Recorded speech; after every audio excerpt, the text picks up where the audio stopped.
सभी को राम राम, सभी को नमस्कार। राजस्थान जीके स्टडी के 9H प्लेटफॉर्म पर आपका तहे दिल से हार्दिक स्वागत और हार्दिक अभिनंदन है। आशा और उम्मीद है कि आप सभी अच्छे होंगे, मस्त होंगे और आपकी तैयारी में लगातार व्यस्त होंगे। तो आज के इंपॉर्टेंट क्वेश्चन है geography, art of culture and history से, ठीक है। और एग्जाम की दृष्टि से ये क्वेश्चन भी आपके लिए वेरी वेरी मोस्ट इंपॉर्टेंट रहने वाले हैं, चाहे आप किसी भी प्रतियोगी परीक्षा की तैयारी कर रहे हो। तो क्लास स्टार्ट करने से पहले आप सभी से रिक्वेस्ट है कि फटाफट क्लास के साथ जुड़ जाइए और दबा के एक बार क्लास को शेयर कर दीजिए। तो देख लेते हैं आज का पहला क्वेश्चन। क्या पूछा गया है कि विश्व में राजस्थान किस गोलार्ध में स्थित है? बताइए कि विश्व में राजस्थान कौन से गोलार्ध में स्थित है? बताइए क्या स्थिति है राजस्थान की विश्व में? तो ये है उत्तरी और पूर्वी गोलार्ध में स्थित। हमारा जो राइट आंसर यहाँ पर होगा वो होगा सी ऑप्शंस की विश्व में जो राजस्थान की स्थिति है वे कैसी है? उत्तरी और पूर्वी गोलार्ध में। देख लेते हैं कैसे। ये उत्तरी गोलार्ध है, ये दक्षिणी गोलार्ध है, ये पूर्वी गोलार्ध और ये पश्चिमी गोलार्ध, ठीक है। और उत्तर और पूर्व के बीच में कौन सा कोण होता है? तो ईशान कोण। कौन सा कोण होता है? ईशान कोण, ठीक है।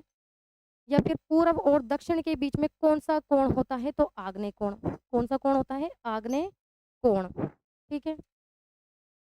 या फिर दक्षिण और पश्चिम के बीच में कौन सा कोण होता है? तो नैऋत्य कोण। कौन सा?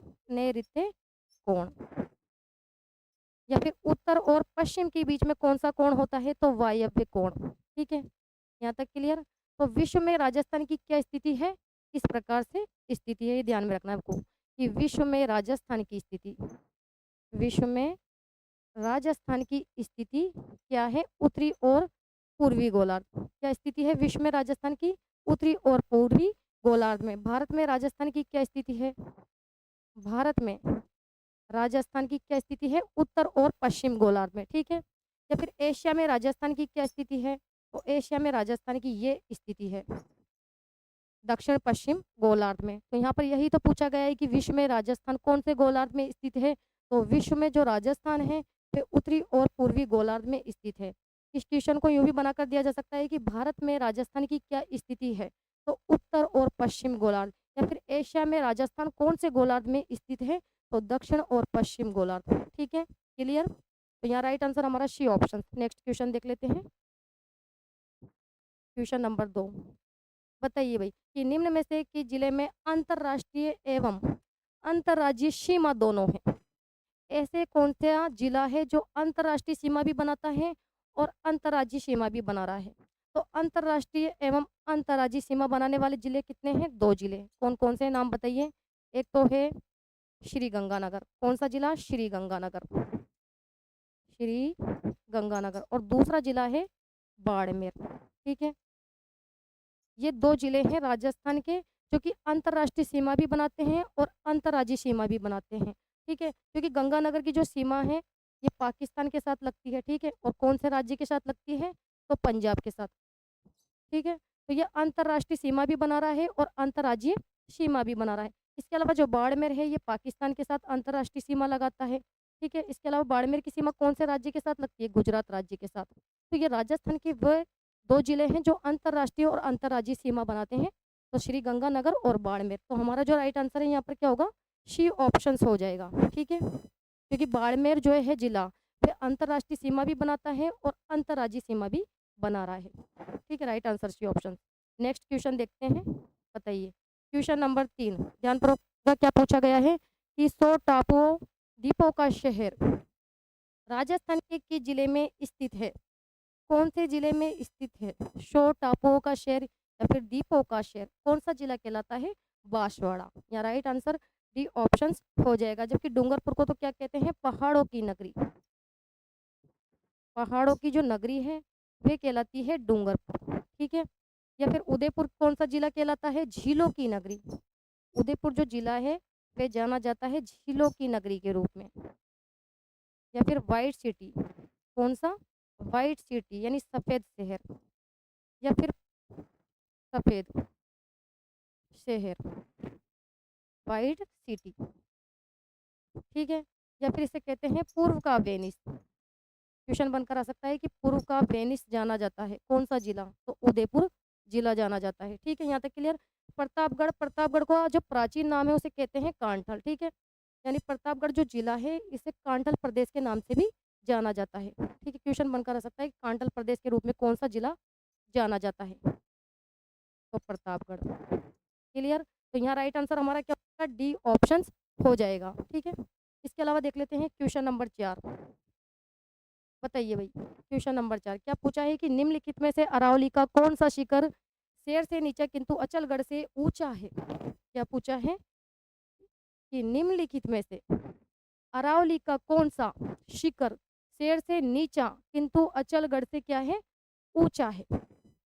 4 ऑप्शन से आपके सामने देख लीजिए। क्योंकि अरावली की सर्वोच्च चोटी कौन सी है, गुरु शिखर। पहले देख लेते हैं अरावली की सर्वोच्च चोटी। अरावली की सर्वोच्च चोटी, सर्वोच्च चोटी कौन सी है, पहले नंबर की गुरु शिखर। ठीक है, गुरु शिखर, और इसकी ऊंचाई कितनी है, 1722 मीटर है, ये आप सभी जानते हैं। ठीक है, फिर दूसरे नंबर पर आती है शेर, जिसकी ऊंचाई कितनी है, 1597 मीटर। ठीक है, और तीसरे नंबर पर आती है देलवाड़ा की चोटी, जिसकी ऊंचाई कितनी है, 1442 मीटर। ठीक है, और चौथे नंबर पर आती है जरगा, जिसकी ऊंचाई है 1431 मीटर। और पांचवें नंबर पर आती है अचलगढ़, अचलगढ़, जिसकी ऊंचाई कितनी है, 1380 मीटर। अब यहाँ पर क्वेश्चन क्या पूछा गया है आपसे कि निम्नलिखित में से अरावली का कौन सा शिखर शेर से नीचा, यानी शेर से तो नीचा है और अचलगढ़ से क्या है वो ऊंचा। ठीक है, यानी शेर से नीचा किंतु अचलगढ़ से ऊंचा है, तो कौन सा होगा बताइए। कि शेर से भी नीचा हो और अचलगढ़ से ऊंचा हो तो कौन सा है, जरगा, क्योंकि ऑप्शंस के अकॉर्डिंग जरगा है। या राइट आंसर हमारा डी ऑप्शन हो जाएगा। और जरगा की कितनी ऊंचाई है, 1431 मीटर। और ये चोटी कहाँ पर है, जरगा की चोटी उदयपुर जिले में। ठीक है, तो हमारा जो राइट आंसर है यहाँ क्या हो जाएगा, डी ऑप्शन। जबकि अगर क्वेश्चन बनकर आ जाए कि सायरा, जो ये सायरा की चोटी है इसकी ऊंचाई कितनी है, बताइए। सायरा की जो चोटी है इसकी ऊंचाई कितने मीटर है, क्या करोगे, 900 मीटर। इसकी ऊंचाई है 900 मीटर। और सायरा की चोटी कौन से जिले में है, उदयपुर जिले में। ठीक है, या फिर खो, इसकी ऊंचाई कितनी है, 920 मीटर, और ये कहाँ पर है, जयपुर। खो की चोटी कहाँ पर है, जयपुर में। या फिर रघुनाथगढ़, इसकी ऊंचाई है 1055 मीटर, और कौन से जिले में है रघुनाथगढ़ की चोटी, सीकर जिले में। इस प्रकार से ध्यान रखे करो। ठीक है, या तो पूछा जा सकता है जिले का नाम कि सायरा की जो चोटी है ये कौन से जिले में है, या फिर इसकी ऊंचाई क्या है। ठीक है, तो यहाँ तो राइट आंसर हमारा डी ऑप्शन हो जाएगा। नेक्स्ट क्वेश्चन बताइए भाई, माही नदी का किनारा कहलाता है, माही नदी के किनारे को क्या कहा जाता है। फटाफट आंसर दीजिएगा, माही नदी का किनारा क्या कहलाता है, क्या कहलाता है, कांटल कहलाता है। Right answer A option. ठीक है, जबकि थली क्या है, कई बार बता चुकी हूँ मैं, थली क्या है कि लूणी नदी का उत्तरी क्षेत्र, लूणी नदी का उत्तरी क्षेत्र कहलाता है थली। ठीक है, और देवल या फिर मेवल क्या है, तो ये बांसवाड़ा और डूंगरपुर के मध्य की पहाड़ियों को कहा जाता है। क्वेश्चन बनकर आ सकता है कि बांसवाड़ा वे डूंगरपुर के मध्य की पहाड़ी, मध्य की पहाड़ियाँ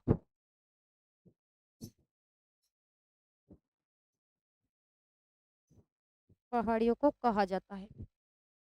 ठीक है, क्वेश्चन बनकर आ सकता है कि देवल मेवल क्या है, तो बांसवाड़ा और डूंगरपुर के मध्य की पहाड़ियों को कहा जाता है। ठीक है, या फिर छप्पन का जो मैदान है, छप्पन का मैदान, ये कौन से जिले में विस्तृत है, छप्पन का मैदान, तो ये है प्रतापगढ़ और बांसवाड़ा, प्रतापगढ़ व बांसवाड़ा के मध्य विस्तृत, बांसवाड़ा के मध्य विस्तृत है। क्लियर। तो यहाँ पर एक एक चीज आपको सोल्व करवाई जा रही है। ठीक है, जबकि है माही नदी का किनारा कहलाता है, और थली क्या है, लूणी नदी का उत्तरी क्षेत्र को कहा जाता है। या फिर देवल मेवल किसे कहते हैं, तो बांसवाड़ा और डूंगरपुर के मध्य की पहाड़ियों को कहा जाता है। ठीक है, नेक्स्ट क्वेश्चन देखते हैं। बताइए भाई, क्वेश्चन नंबर 6 कि वह नदी जो बंगाल की खाड़ी से नहीं जुड़ती है। अब देख लीजिए 4 ऑप्शन हैं। क्या पूछा है कि वह नदी जो बंगाल की खाड़ी से नहीं जुड़ती है, बताइए, यानी बंगाल की खाड़ी अफवाह तंत्र का भाग नहीं है, कौन सी नदी, माही नदी।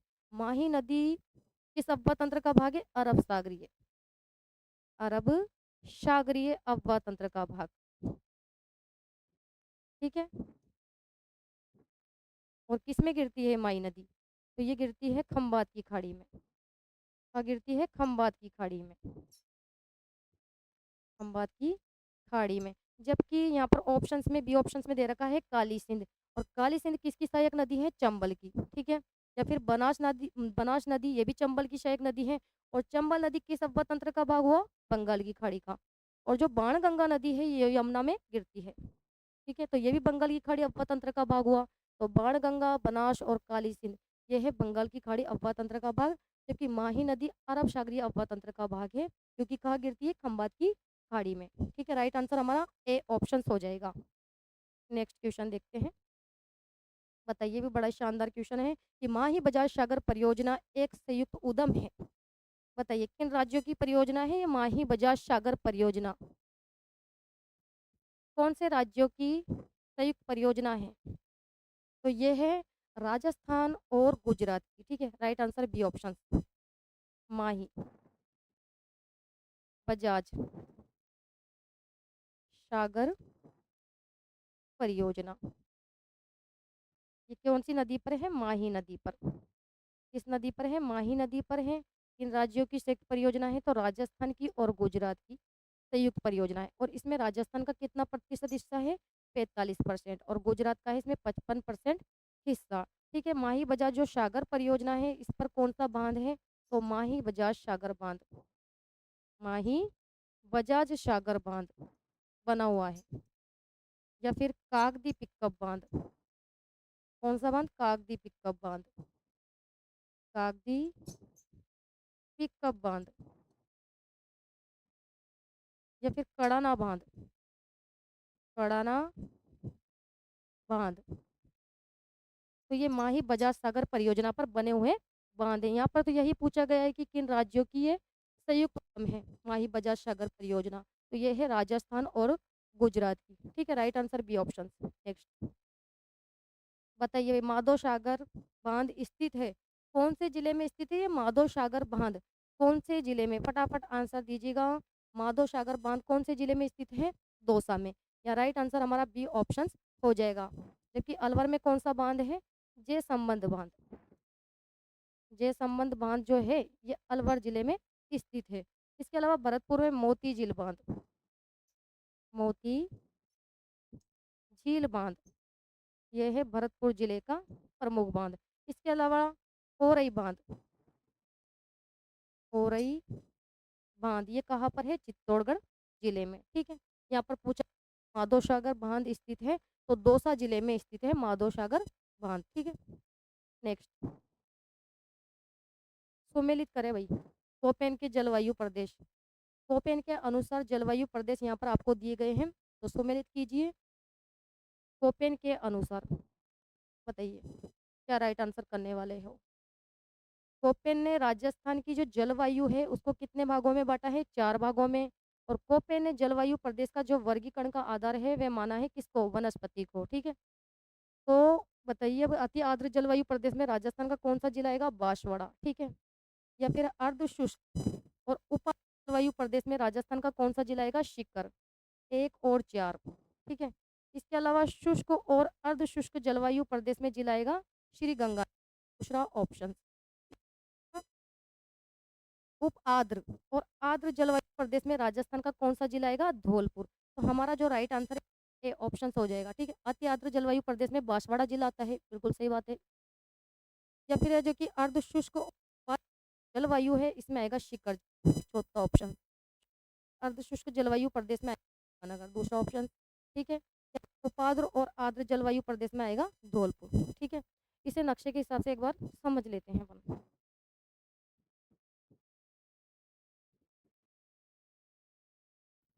कोपे ने राजस्थान की जो जलवायु है उसको किस प्रकार से 4 भागों में बांटा है? एक तो बांटा है भाई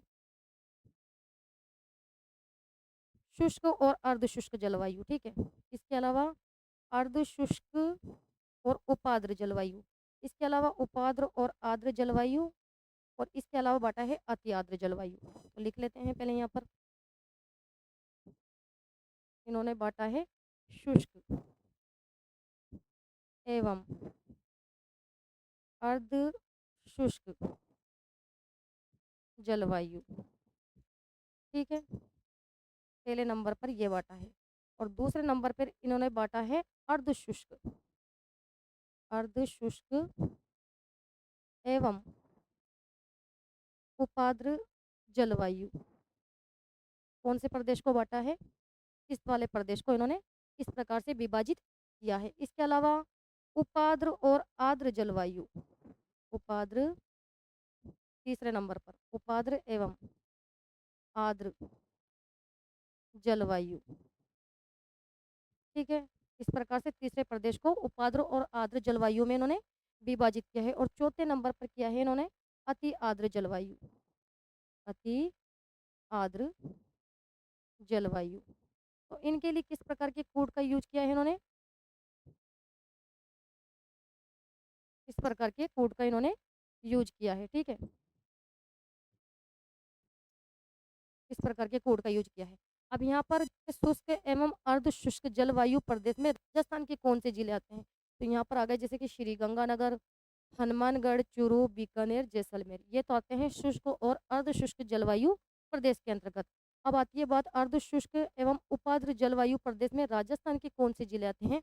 तो जैसे हो गए चूरू हो गए, सीकर हो गया, सॉरी सीकर हो गया, नागौर हो गया, इसके अलावा बाड़मेर हो गया, बालोतरा हो गया, जोधपुर हो गया। ठीक है, या फिर जालौर, पाली, सिरोही, ये जिले आते हैं अर्ध शुष्क एवं उपाद्र जलवायु प्रदेश में। ठीक है, या फिर आर्द्र और उपाद्र जलवायु प्रदेश में राजस्थान के कौन से जिले आते हैं? तो अलवर, भरतपुर, धौलपुर, करौली, सवाई माधोपुर, उदयपुर, भीलवाड़ा, चित्तौड़गढ़, राजसमंद, अजमेर, ब्यावर, जयपुर। ठीक है, ये जिले आते हैं उपाद्र एवं आर्द्र जलवायु में। और अति आर्द्र जलवायु प्रदेश में राजस्थान के कोटा, बारा, झालावाड़, डूंगरपुर, बांसवाड़ा, प्रतापगढ़, ये जिले आते हैं। ठीक है, तो यहाँ पर यही तो पूछा गया है, बस नक्शे को आपको ध्यान में रखना होगा। ठीक है, जो सीकर जिला है वो कौन से सीकर जिले के लिए कौन से कूट का यूज किया है? इस प्रकार से, क्योंकि सीकर जिला इसी जलवायु प्रदेश में आएगा। ठीक है, इसी प्रकार से जो धौलपुर जिला है वो इस धौलपुर जिले के लिए इस प्रकार के कूट का यूज किया है, यानी आर्द्र एवं उपाद्र जलवायु प्रदेश के अंतर्गत आता है धौलपुर। तो इस प्रकार से नक्शे को आपको दिमाग में बिठाना होगा। ठीक है, कि अति आर्द्र जलवायु प्रदेश में बांसवाड़ा हो गया। ठीक है, या फिर है जो कि अर्ध शुष्क और उपाद्र जलवायु प्रदेश में कौन सा जिला हो गया? सीकर हो गया। या शुष्क और अर्ध शुष्क जलवायु प्रदेश में राजस्थान का श्री गंगानगर जिला हो गया। या फिर है जो कि उपाद्र और आर्द्र जलवायु प्रदेश में कौन सा जिला हो गया? राजस्थान का धौलपुर। ठीक है, समझ में आया? तो यहाँ पर हमारा जो राइट आंसर है ए ऑप्शन हो जाएगा। नेक्स्ट देख लेते हैं। ठीक है, वर्टिसोल्स मिट्टी राजस्थान के किस भाग में मिलती है? वर्टिसोल मिट्टी ये राजस्थान के कौन से भाग में मिलती है? बताइए भाई। वर्टिसोल मिट्टी, मिट्टी वाला टॉपिक मैंने आपको पूरा कंप्लीट करवा दिया है। अब बताइए कि जो वर्टिसोल्स मिट्टी है ये राजस्थान के कौन से भाग में मिलती है? यही तो पूछ रहा है। तो दक्षिणी और पूर्वी भाग। कौन से भाग में? दक्षिणी और पूर्वी भाग, यानी हाड़ौती क्षेत्र में। कौन से क्षेत्र में? हाड़ौती क्षेत्र में, यानी कोटा, बूंदी, बारा, झालावाड़। हाड़ौती में कौन से जिले आते हैं? कोटा, बूंदी, बारा और झालावाड़, ये जिले आते हैं। ठीक है, तो यहाँ पर कैसी मिट्टी पाई जाती है? वर्टिसोल्स मिट्टी। यहाँ राइट आंसर हमारा दक्षिणी पूर्वी भाग। ठीक है, पूछा गया है कि वर्टिसोल मिट्टी राजस्थान के किस क्षेत्र में पाई जाती है? तो दक्षिणी और पूर्वी भाग यानी हाड़ौती क्षेत्र में पाई जाने वाली मिट्टी है ये। Right answer D option. Next देख लेते हैं।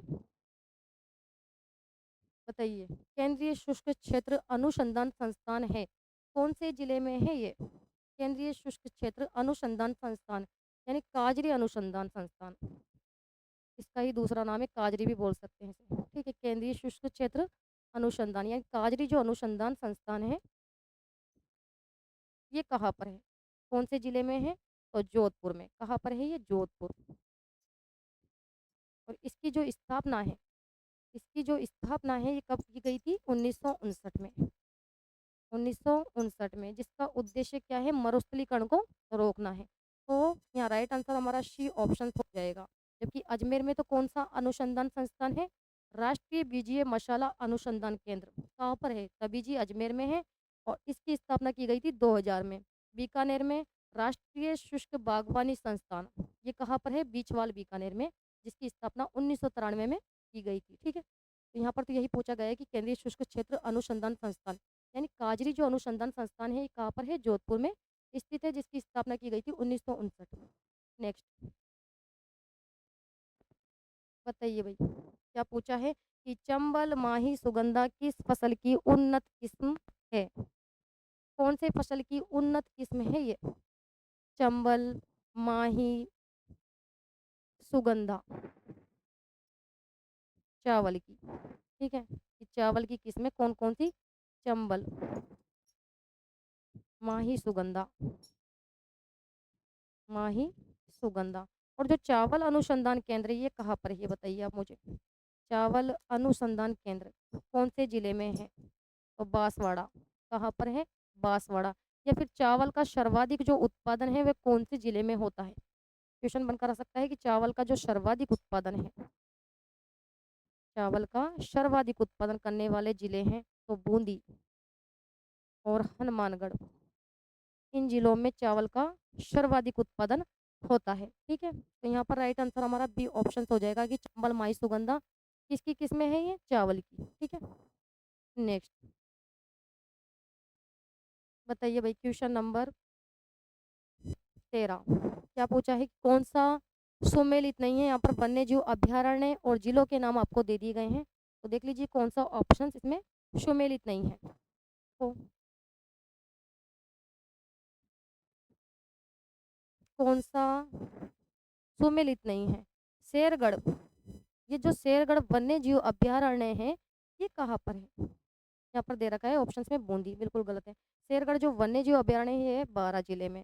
ठीक है, जबकि बस्सी अभ्यारण्य चित्तौड़गढ़ में है, या फिर रामसागर वन विहार ये धौलपुर में स्थित है, या सीता माता जो वन्य जीव अभ्यारण्य है, प्रतापगढ़ जिले में स्थित है। तो हमारा राइट आंसर यहाँ पर क्या होगा? A option. कि कौन सा सम्मिलित नहीं है? तो शेरगढ़ अभ्यारण्य, ये कहाँ पर है? 12 जिले में स्थित। ठीक है, तो मेहनत तो आपको ही करनी पड़ेगी। ठीक है, यहाँ पर आपको पढ़ाया जा सकता है।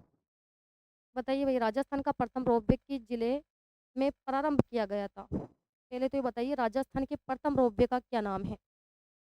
राजस्थान के प्रथम रोपवे का नाम बताइए। सुंदा माता रोपवे। और कहाँ पर है ये? जालोर में। कहाँ पर? जालोर में है ये। राइट आंसर यहाँ पर डी ऑप्शन, राजस्थान। राजस्थान के रोपवे, राजस्थान के रोपवे देख लेते हैं। जो प्रथम रोपवे है वह है सुंदा माता रोपवे, नाम भी याद होने चाहिए। कौन सा रोपवे? सुंदा माता रोपवे। और जो ये सुंदा माता रोपवे है, ये कहाँ पर है? जालोर। ये राजस्थान का प्रथम रोपवे है। और राजस्थान का दूसरा रोपवे का नाम बताइए, क्या नाम है? मनसापुर करणी माता रोपवे। मनसापुर करणी माता रोपवे। और ये कौन से जिले में? उदयपुर। ठीक है, या फिर राजस्थान का तीसरा रोपवे कौन सा है? सावित्री माता रोपवे, नाम याद कर लीजिए। सावित्री माता रोपवे, ये कहाँ पर है? पुष्कर अजमेर में। कहाँ पर है? पुष्कर अजमेर में है। या फिर राजस्थान का चौथा रोपवे कौन सा है? सामोद बालाजी रोपवे। सामोद बालाजी रोपवे, ये कहाँ पर है? सामोद जयपुर। कहाँ पर है? सामोद जयपुर में। या फिर खोले वाले हनुमान जी, खोले खोले वाले हनुमान जी रोपवे। ठीक है, खोले वाले हनुमान जी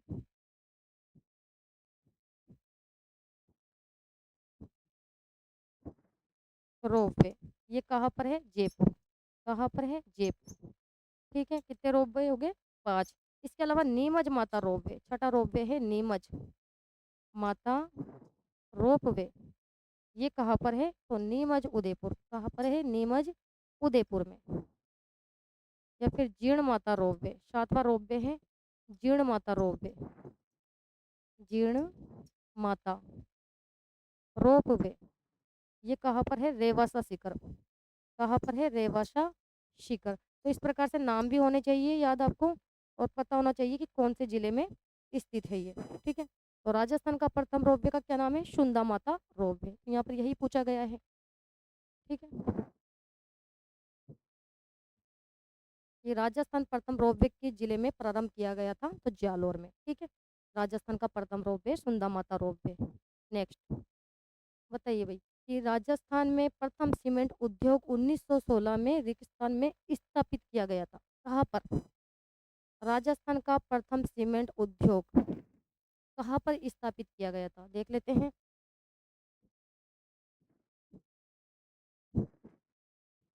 राजस्थान में प्रथम सीमेंट कारखाना, प्रथम सीमेंट कारखाना कहाँ था? लाखेरी बूंदी। कहाँ पर स्थापित किया गया था? लाखेरी बूंदी में। ठीक है, स्थापना कब की गई थी इसकी? 1915। स्थापना की गई थी इसकी 1915 में और कार्य प्रारंभ हुआ था 1917 में। कार्य कब प्रारंभ हो गया था? 1917 में। ठीक है, तो यहाँ पर यही पूछा गया है कि राजस्थान का प्रथम सीमेंट उद्योग 1916 में रिक्स्थान में स्थापित किया गया था। कहाँ पर? लाखेरी बूंदी में। ठीक है, राइट आंसर हमारा हो जाएगा ए ऑप्शन।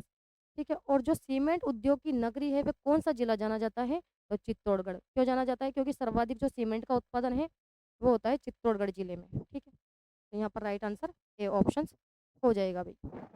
नेक्स्ट देखते हैं, क्वेश्चन नंबर 16 बताइए कि कुंभ श्याम का मंदिर में रिक्स्थान की स्मृति में एक छोटी छतरी का निर्माण कराया गया था। किसकी छतरी का निर्माण कराया गया था? पहले तो ये बताइए, जो कुंभ श्याम का मंदिर है, ये जो कुंभ श्याम का मंदिर है कौन से जिले में है? चित्तौड़गढ़। कौन से जिले में है? चित्तौड़गढ़ जिले में। और इसमें कौन सी छतरी का निर्माण करवाया गया था? तो रायदास, या डी ऑप्शन राइट आंसर हो जाएगा। ठीक है, नेक्स्ट क्वेश्चन देखते हैं। बताइए कि राजस्थान में दानचंद चोपड़ा की हवेली स्थित है। बताइए क्वेश्चन नंबर 17 कि राजस्थान में दानचंद चोपड़ा की हवेली स्थित है। हवेली, छतरी, इनसे संबंधित क्वेश्चन एग्जाम में जरूर पूछा जाएगा। तो बताइए कि राजस्थान में दानचंद चोपड़ा की हवेली कहाँ पर स्थित है? सुजानगढ़ चूरू के अंदर। ठीक है, सुजानगढ़ चूरू में स्थित है ये। इसके अलावा नवलगढ़, इसमें कौन सी छतरी है?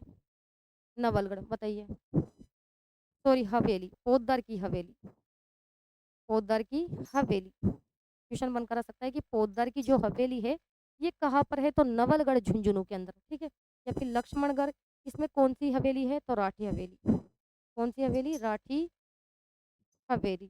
ठीक है, या फिर मेहनसर, इसमें सोने चांदी की हवेली है, सोने एवं चांदी की हवेली,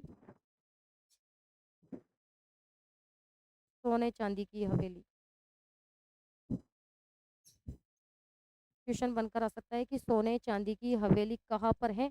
तो मेहनसर झुंझुनू के अंदर। या फिर पोद्दार की हवेली कहाँ पर है? तो नवलगढ़ के अंदर। ठीक है, या फिर दानचंद चोपड़ा की हवेली सुजानगढ़ चूरू के अंदर। या फिर राठी हवेली कहाँ पर है? तो लक्ष्मणगढ़। ठीक है, नेक्स्ट बताइए किराड़ू का सोमेश्वर मंदिर किस स्थापत्य कला से संबंधित है? किराड़ू का सोमेश्वर मंदिर कौन से स्थापत्य कला से ये संबंधित है? तो ये है गुर्जर प्रतिहार कालीन मंदिर। ठीक, किराड़ू का सोमेश्वर मंदिर, किराड़ू का सोमेश्वर मंदिर। इस किराड़ू का जो सोमेश्वर मंदिर है ये कौन सी शैली में बना हुआ मंदिर है? तो गुर्जर प्रतिहार। कौन सी शैली में? गुर्जर प्रतिहार कालीन मंदिर। ठीक है, गुर्जर प्रतिहार शैली में बना हुआ मंदिर है और इसे कहते हैं क्या?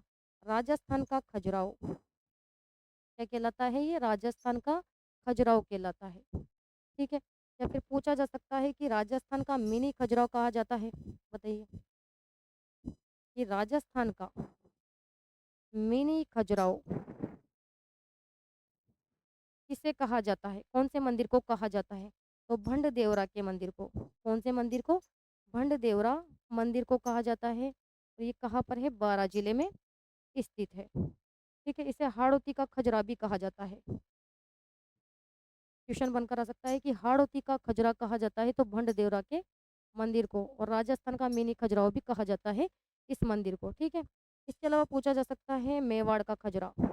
बताइए कि मेवाड़ का खजरा कौन से मंदिर को कहा जाता है? मेवाड़ का Khajuraho, very very most important. बताइए फटाफट, ये मेवाड़ का खजुराहो कहा जाता है कौन से मंदिर को? जगत अंबिका मंदिर को। किस मंदिर को? जगत अंबिका माता मंदिर को। ठीक है, और ये कहाँ पर है? उदयपुर जिले में स्थित है। इस कारण इसे कहा जाता है मेवाड़ का खजुराहो। या फिर पूछा जा सकता है कि वागड़ का खजुराहो, कि वागड़ का खजुराहो कहलाता है, खजुराहो कहलाता है। अथुणा माता मंदिर, कौन सा मंदिर? अथुणा मंदिर। और ये अथुणा का मंदिर कहाँ पर है? बांसवाड़ा जिले में। ये कहलाता है वागड़ का खजुराहो। क्लियर? तो यहाँ से आपसे क्वेश्चन पूछे जा सकते हैं महत्वपूर्ण फैक्ट से। ठीक है, राजस्थान का मिनी खजुराहो कहलाता है, या फिर हाड़ौती का खजुराहो कहलाता है, या फिर मेवाड़ का खजुराहो कहलाता है, या फिर वागड़ का खजुराहो कहलाता है, या फिर राजस्थान का खजुराहो कहा जाता है। तो ये महत्वपूर्ण फैक्ट है जहाँ से एग्जाम में क्वेश्चन पूछे जा सकते हैं। यहाँ पर तो हमारा राइट आंसर क्या होगा? B option. ठीक है, नेक्स्ट देख लेते हैं क्वेश्चन नंबर 19। बताइए भाई कि राजस्थान में सीताबाड़ी का मेला आयोजित किया जाता है, कहाँ पर लगता है ये सीताबाड़ी का मेला? देखते हैं, सीताबाड़ी, सीताबाड़ी का मेला ये कहाँ पर लगता है? केलवाड़ा बारा में। कहाँ पर लगता है? केलवाड़ा बारा में। और कौन सी तिथि को लगता है? तिथि भी पूछी जा सकती है कि सीता जो बाड़ी का मेला है ये कौन सी तिथि को बढ़ता है? तिथि बताइए तो आप। ज्येष्ठ अमावस्या। कौन सी तिथि को बढ़ता है मेला? ज्येष्ठ अमावस्या को लगता है। और शेरिया जनजाति का कुंभ कहा जाता है इसको। क्वेश्चन बनकर आ सकता है कि शेरिया जनजाति का कुंभ कहलाता है। शेरिया जनजाति का कुंभ कौन सा मेला कहलाता है? तो सीताबाड़ी का मेला कहलाता है। तो यहाँ राइट आंसर हमारा क्या हो जाएगा? सी ऑप्शन हो जाएगा। सीताबाड़ी का मेला केलवाड़ा बारा में लगता है। ठीक है, नेक्स्ट बताइए क्वेश्चन नंबर 20 कि निम्न में से कौन सा जैन त्योहार नहीं है? बड़ा ही शानदार क्वेश्चन पूछा गया है। तो देखो कौन सा ऑप्शन यहाँ पर जैनों का त्योहार नहीं है। क्या पूछा है? कि जैन त्योहार नहीं है। 10 लक्षण पर्व ये जैनों का त्योहार है। इसके अलावा महावीर जयंती ये भी जैनों का त्योहार है। और सुगंध दशमी पर्व ये भी जैनों का त्योहार है। जबकि जो बड़ी शातम त्योहार है ये सिंधियों का त्योहार है। किसका? सिंधियों का। सिंधियों का त्योहार ये। ठीक है, अब ये बताइए जो बड़ी शातम है इसका त्योहार कौन सी तिथि को मनाया जाता है? क्वेश्चन बनकर आ सकता है कि जो बड़ी शातम का त्योहार है ये सिंधियों का त्योहार तो है, लेकिन कौन सी तिथि को मनाई जाती है ये बड़ी शातम? तो ये मनाई जाती है भाद्रपद कृष्ण सप्तमी को। कब मनाई जाती है? भाद्रपद कृष्ण सप्तमी को, यानी जन्माष्टमी से एक दिन पहले मनाई जाती है बड़ी शातम। ठीक है, और सिंधियों का त्योहार है ये। इसके अलावा जो दक्षिण पर्व है ये मनाया जाता है जैनों के द्वारा। और कब मनाया जाता है भाई? भाद्रपद शुक्ल पंचमी से पूर्णिमा तक। पंचमी से पूर्णिमा तक चलता है। और जैनों का त्योहार है ये दक्ष लक्षण पर्व। महावीर जयंती आप सभी जानते हैं चैत्र शुक्ल त्रयोदशी को मनाई जाती है। चैत्र शुक्ल त्रयोदशी को मनाई जाती है। और शुक्ल दशमी का जो पर्व है ये कौन सी तिथि को मनाया जाता है? तिथि भी दी जा सकती है वहाँ पर आपको। तो ये मनाई जाती है भाद्रपद। सुगंध दशमी का त्यौहार मनाया जाता है भाद्रपद शुक्ल दशमी को। ठीक है, कब मनाई जाती है? भाद्रपद शुक्ल दशमी को। ठीक है, तेजा जी के मेले के दिन, क्योंकि तेजा जी का मेला कब लगता है? भाद्रपद शुक्ल दशमी। तो सुगंध दशमी भी उसी दिन मनाई जाती है। ये याद रखना है आपको। या right answer B option. Next question कि राजस्थान में कौन से लोक देवता का संबंध लाछा गुजरी की प्रार्थना से है? लाछा गुजरी की प्रार्थना से है। राजस्थान में कौन से लोक देवता का संबंध लाछा गुजरी की प्रार्थना से है? तो तेजा जी। ठीक है, राइट आंसर ए ऑप्शन होगा। और जो तेजा जी हैं, ये जो तेजा जी हैं इनका जन्म बताइए कहाँ पर हुआ था? तेजा जी का जन्म स्थान बताइए कहाँ पर हुआ था? करनाल नागौर। करनाल नागौर। और इनके पिता का क्या नाम था? तेजा जी के पिता का नाम? तो तहाड़। तहाड़ जी, और माता का नाम था राजकुबरी।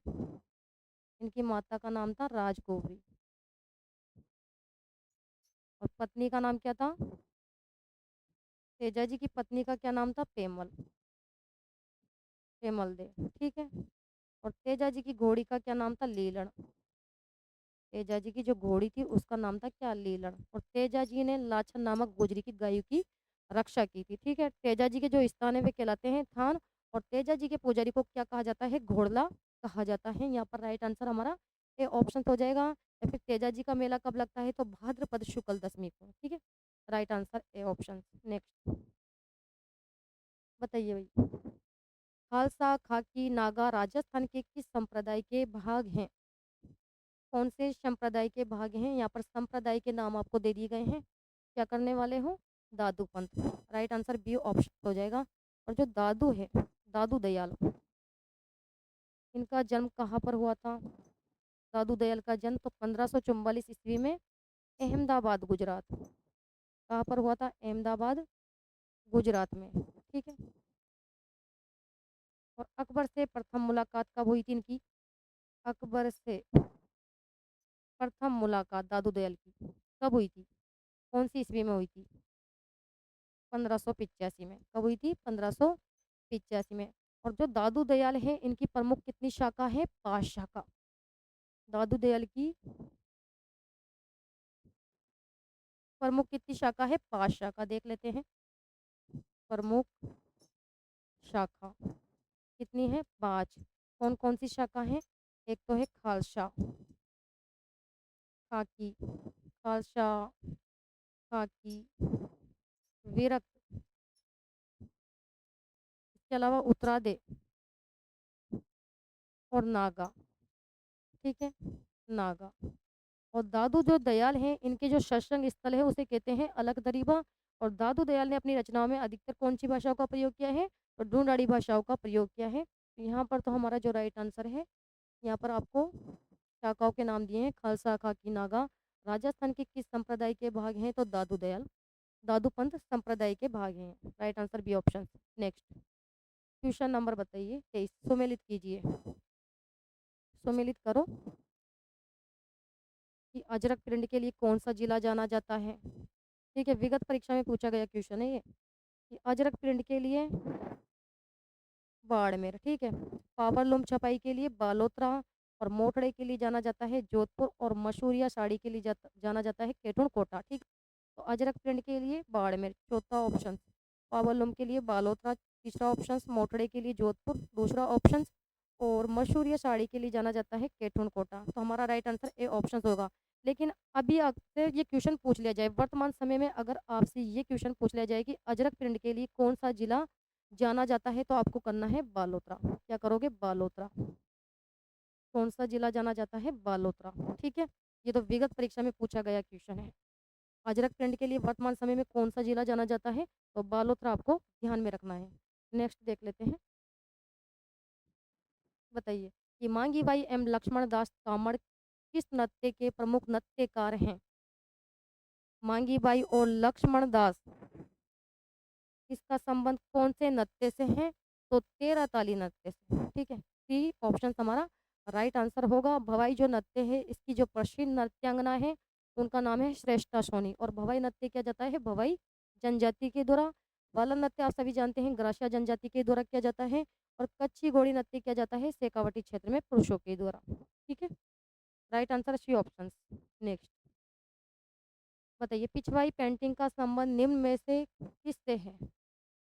पिछवाई पेंटिंग, ये पिछवाई पेंटिंग क्या है पहले तो ये बताइए। तो ये पिछवाई पेंटिंग है, ये क्या है? क्या है ये? कि कपड़े या पर्दे पर क्या होता है इसमें? कपड़े या पर्दे पर देवी देवताओं का चित्रांकन, देवी देवताओं का चित्रांकन होता है इसमें, ठीक है। चित्रांकन किया जाता है, इसे कहते हैं पिछवाई। और पिछवाई के लिए कौन सा जिला जाना जाता है? कौन सा स्थान प्रसिद्ध है? तो नाथ द्वारा राज संबंध प्रसिद्ध है। और पिछवाई में किसके चित्र हैं?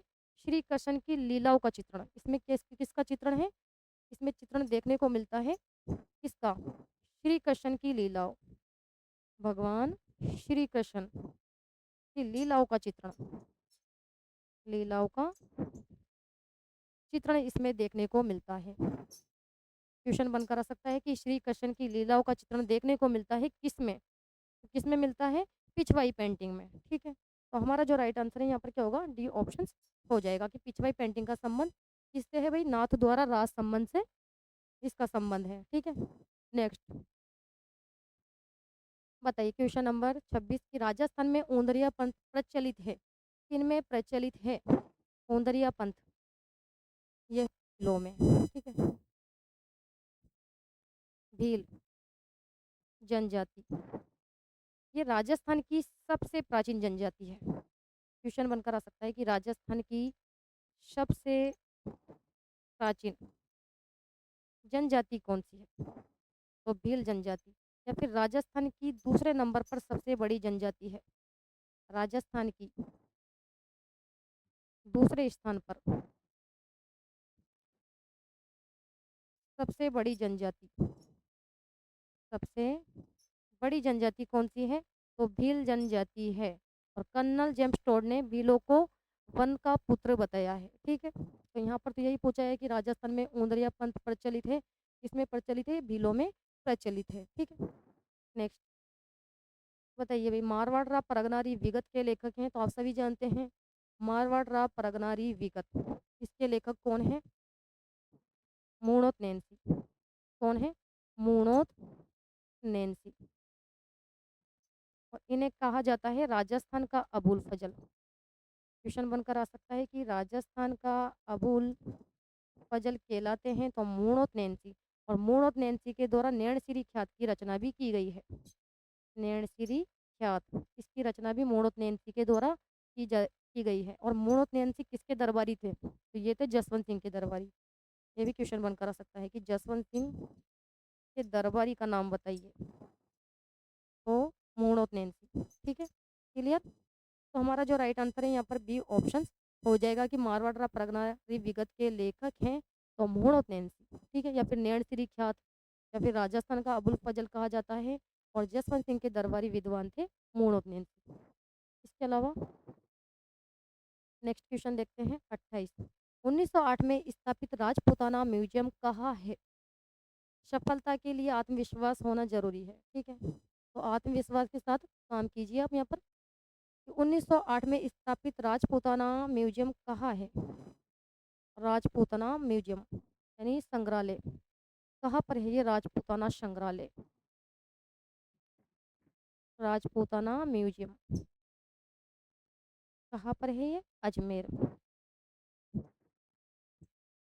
और स्थापना की गई थी इसकी 1908 में, 1908 में अंग्रेजों का शास्त्रागार कहलाता था ये। ठीक है, तो यहाँ पर राइट आंसर हमारा क्या होगा भाई, डी ऑप्शन हो जाएगा कि 1908 में स्थापित राजपूताना म्यूजियम कहाँ है, अजमेर जिले में। कहाँ पर है, अजमेर जिले में। ठीक, नेक्स्ट बताइए कि भीलवाड़ा जिले की रिक्शा नदी पर बागोर स्थित है, कौन सी नदी पर है ये बागोर, कहाँ पर है, तो देख लेते हैं सबसे पहले बागोर। जो बागोर सभ्यता है ये कहाँ पर है, या तो क्वेश्चन बनकर आ सकता है कि बागोर सभ्यता कहाँ पर है, तो भीलवाड़ा। कहाँ पर है, भीलवाड़ा। या फिर किस नदी पर पूछा जा सकता है, कौन सी नदी पर है, तो कोठारी नदी पर है। या फिर इस सभ्यता की खोज किसके द्वारा की गई है, तो V.N. मिश्र के द्वारा। ठीक है, बागोर सभ्यता की खोज और प्राचीन पशुपालन के साक्ष्य यहाँ से प्राप्त किए गए हैं। बागोर जो सभ्यता है इससे प्राचीन पशुपालन के साक्ष्य यानी अवशेष प्राप्त किए गए हैं। या फिर 14 प्रकार की कृषि, 14 प्रकार की कृषि, कृषि के बारे में भी यहाँ से जानकारी मिलती है। ठीक है, कहाँ पर है ये बागोर सभ्यता, भीलवाड़ा में है, कोठारी नदी पर है। और जो कि बागोर जो सभ्यता है इसकी खोज V.N. मिस्त्री के द्वारा की गई थी।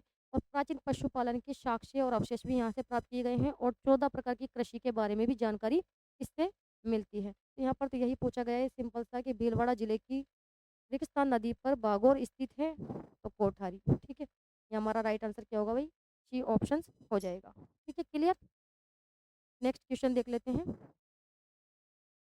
क्वेश्चन नंबर 30, बताइए मानमोरी शिलालेख राजस्थान के किस क्षेत्र से संबंधित है। तो जो मानमोरी का शिलालेख है ये कौन से जिले से संबंधित है, चित्तौड़गढ़ से। ठीक है, और मानमोरी का जो शिलालेख है तो Colonel James Tod, Colonel James Tod, Colonel James Tod England जाते समय, कहाँ पर, इंग्लैंड जाते समय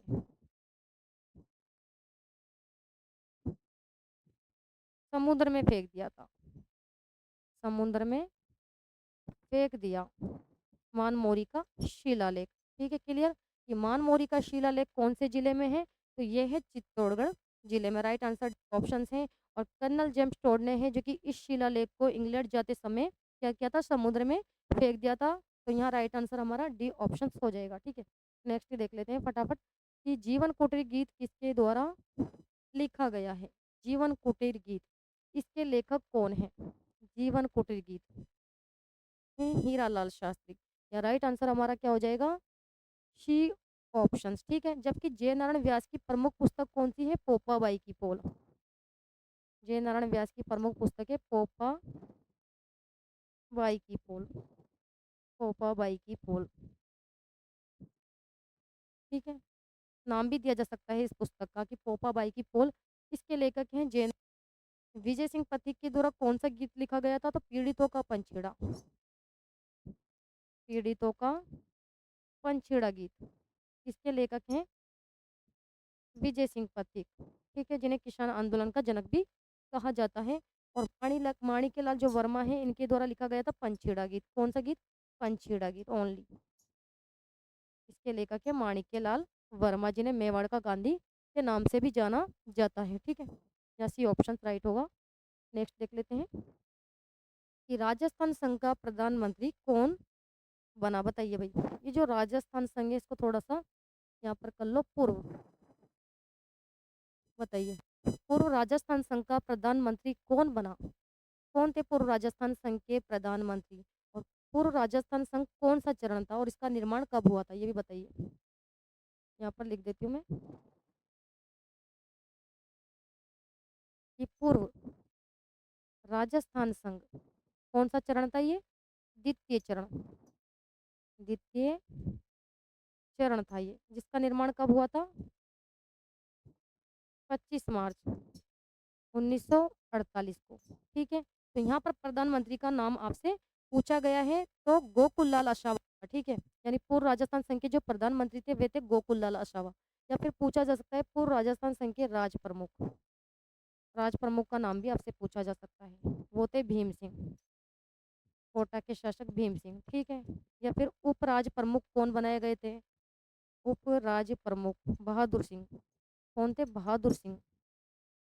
ठीक है, यहाँ पर तो बस ओनली आपसे प्रधानमंत्री का नाम ही पूछा गया है कि राजस्थान पूर्व राजस्थान संघ का प्रधानमंत्री कौन बना था, तो गोकुल लाल अशावा बना था। और कौन सा चरण था, ये द्वितीय चरण था, जिसका निर्माण कब हुआ था, 25 मार्च 1948 को। ठीक है, या फिर इसके राज प्रमुख थे तो कोटा के भीम सिंह थे। और उप राज प्रमुख कौन थे, तो बहादुर सिंह। ठीक है, बूंदी के शासक थे ये। ठीक है, क्लियर। नेक्स्ट बताइए कि निम्न में से राजस्थान का प्रथम किसान आंदोलन कौन सा है।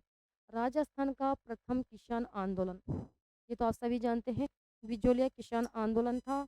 और बिजोलिया जो किसान आंदोलन है ये चला था 1897 से 1941 तक। ठीक है, यानी कुल चला था ये 44 वर्षों तक। कितने दिनों तक चला था, 44 वर्षों तक चला था। राजस्थान का प्रथम किसान आंदोलन था। और इसका जो नेतृत्व है, बिजोलिया किसान आंदोलन का जो नेतृत्व है वो किया था साधु सीताराम दास के द्वारा। साधु सीताराम दास ने नेतृत्व किया इसका। ठीक है, तो हमारा राइट आंसर यहाँ पर होगा डी ऑप्शन। और 44 वर्ष तक लगभग ये चला था। ठीक है, राजस्थान का प्रथम किसान आंदोलन। नेक्स्ट देख लेते हैं, महाराजा सूरजमल किस राज्य के शासक थे। महाराजा सूरजमल, इनका संबंध कौन से राज्य से था, भरतपुर। ठीक है, सी ऑप्शन। सूरजमल। ठीक है, सूरजमल के द्वारा की गई थी भरतपुर शहर की स्थापना। कि भरतपुर की स्थापना किसके द्वारा की गई थी? सूरजमल के द्वारा, ठीक है। या फिर इन्हें कहा जाता है जाटों का प्लेटो, कि जाटों का प्लेटो के नाम से जाने जाते हैं। जाटों का प्लेटो या फिर अफलातून के नाम से जाने जाते हैं कौन? महाराजा सूरजमल, ठीक है। या फिर सूरजमल के द्वारा है जो कि लोहागढ़ किले का निर्माण भी करवाया गया था। लोहागढ़ दुर्ग का निर्माण इनके द्वारा करवाया गया था। या फिर डींग के जल महलों का निर्माण भी इनके द्वारा करवाया गया है। डीग के जल महलों का निर्माता है महाराजा सूरजमल, ठीक है। यहाँ राइट आंसर हमारा क्या होगा? शी ऑप्शन हो जाएगा, ठीक है। इनका संबंध है किससे? भरतपुर राज्य से, महाराजा सूरजमल। लास्ट क्वेश्चन देख लेते हैं कि आबू के परमार वंश का संस्थापक कौन था? बताइए, क्या पूछा है कि आबू के परमार वंश का संस्थापक कौन था? कौन था? Dhoomraj. Right answer A option हो जाएगा। लेकिन अगर आपको मैं क्वेश्चन बनाकर दूं कि परमार वंश की कुल देवी, परमार वंश की कुल देवी का नाम बताइए, क्या करने वाले हो? बताइए फटाफट आंसर। कि परमार वंश की कुल देवी का नाम बताइए, तो क्या करोगे इसमें? अर्बुदा माता। कौन सी माता है? अर्बुदा माता। ये वाला टॉपिक करवा चुकी हूँ मैं आपको। और अर्बुदा माता का मंदिर कहाँ पर है? माउंट आबू शिरोई। कहाँ पर है? माउंट आबू शिरोई। क्वेश्चन बनकर आ सकता है कि परमार वंश की कुल देवी है तो अर्बुदा माता, ठीक है। और कहाँ पर है इनका मंदिर? माउंट आबू शिरोई में। तो ये थे आज के इम्पोर्टेंट क्वेश्चंस, ठीक है। महत्वपूर्ण फैक्ट्स यहाँ पर आपको ये मैंने करवा दिए हैं और यहाँ से क्वेश्चन घूम फिर कर बनकर आने वाला है, ठीक है। तो आज के सेशन को तो यहाँ पर समाप्त करते हैं और नेक्स्ट क्लास में मिलते हैं। तब तक के लिए धन्यवाद। Thank you so much.